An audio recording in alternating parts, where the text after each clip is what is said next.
name's Helen. I'm the dietitian here at Liver Specialists of Texas, and today I wanted to talk to you a little bit about a neat little produce item that I saw at the grocery store earlier this week, and that is going to be the purple Brussels sprout. So it's a bit more of a specialty item. It's not very easy to come by, not nearly as easy as its green counterpart or regular Brussels sprouts. Purple Brussels sprouts are going to be a little bit different in that they're purple in color. They have slightly different nutrient content to them. So I wanted to talk to you a little bit about why we're interested in them and why we want to eat more of them.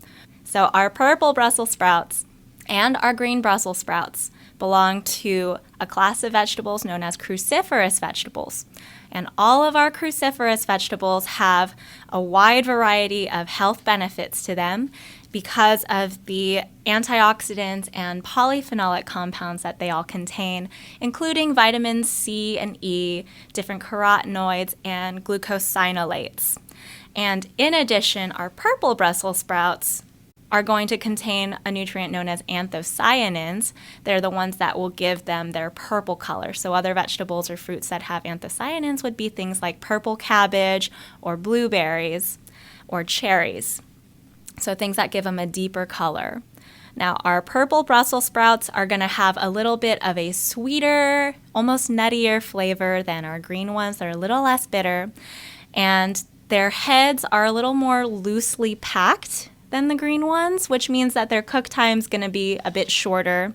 The great thing about cooking them is that they maintain their color pretty well when they're exposed to heat.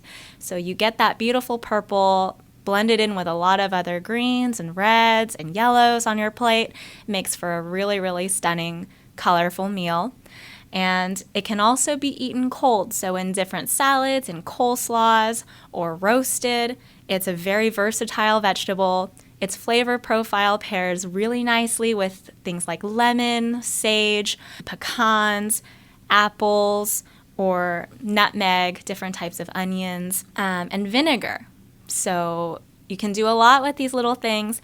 And if you're interested in any kinds of recipes, just check out our website, texasliver.com, and you'll be able to find more under the nutrition resources there.